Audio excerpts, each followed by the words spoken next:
Salut! J'ai réalisé que les bébés, lorsqu'ils sont malades, c'est un peu comme nous. On mange moins, on a moins faim. Et ils adorent vraiment beaucoup la soupe Lipton aussi.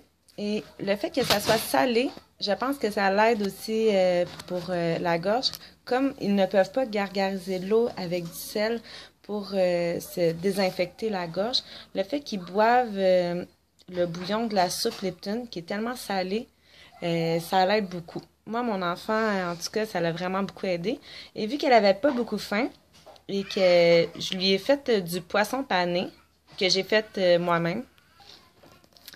Donc, je mets un peu d'œuf, un œuf battu cru avec un petit peu de lait. Je mets un petit peu de sel, poivre à l'intérieur. Je prends de la chapelure italienne. T'es fatigué, bébé? Quand il est fatigué, tu bébé? C'est Judy F? Waouh, la belle fille. Oh, t'es belle. Oh, que je t'aime. Je prends de la chapelure italienne que je mets dans une assiette. Alors, je prends le poisson filet de sel ou pangasius. Chez Maxi, il y a des sacs à 10$ avec des filets de sel et pangasius. Moi, je les aime beaucoup. Je trouve que c'est un bon prix, c'est abordable, ils sont congelés.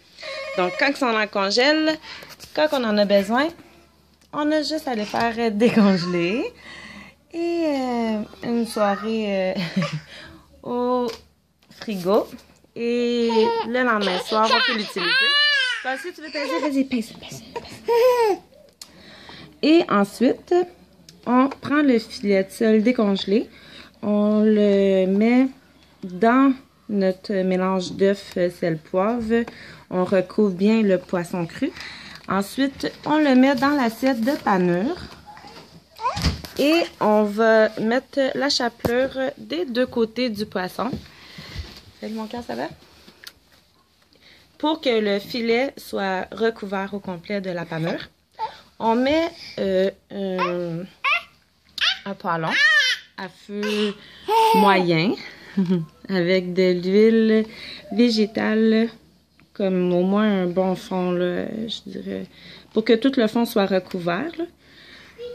Et on attend que ça vienne chaud. Donc, on attend quelques minutes. Ok, tiens, vas-y, pousse dessus. Et ensuite, on fait frire le poisson dedans la poêle. Quelques minutes. On voit sur le côté là, quand ça commence à être un peu doré. Donc, ensuite, on le tourne de l'autre côté. On attend aussi quelques minutes pour savoir s'il est cuit. Tiens, peux-tu prendre le téléphone? Tiens.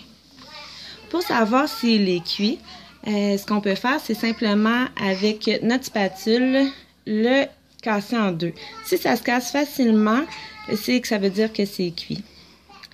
Et aussi, bien sûr, on va s'en rendre compte avec le doré de la panure. Il faut que ça soit quand même assez légèrement doré. On met sur un papier essuie-tout dans une assiette afin que le surplus de graisse soit absorbé. On met un papier essuie-tout aussi par-dessus. On attend de le faire refroidir suffisamment pour pas que bébé se brûle, évidemment. Je sais que tout le monde a pensé à ça, mais je vais quand même prendre le temps de le dire. Wow, doucement. Et ça, c'est vraiment délicieux. Ma fille, même malade, elle n'avait pas voulu manger grand-chose de toute la journée. Elle a mangé 2 filets au complet. J'étais tellement contente. Et il y a bien sûr les œufs qui aussi peuvent être vraiment bons. Là. Quand on met un œuf dans un petit plat ramequin qui va au four micro-ondes avec un petit peu de lait, on le mélange, on le met 40 secondes, ça cuit. Suffisamment, c'est sûr, ça aussi, on le fait refroidir, on le coupe en petits morceaux, puis habituellement, c'est vraiment quelque chose que même si elle mange pas beaucoup, vu que c'est quand même un œuf, c'est de la protéine, ça va quand même être assez consistant pour bébé. Ou même si on peut faire un œuf à coque aussi, mais c'est parce que souvent, les jaunes d'œufs, les bébés, ils les mangent pas quand ils sont en œuf à coque. À moins qu'on mette un peu de mayonnaise. Mais moi, quand je le mélange dans le bol, le jaune et le blanc est mélangé et elle mange tout. Donc, c'était mon petit conseil pour alimentation de bébé malade.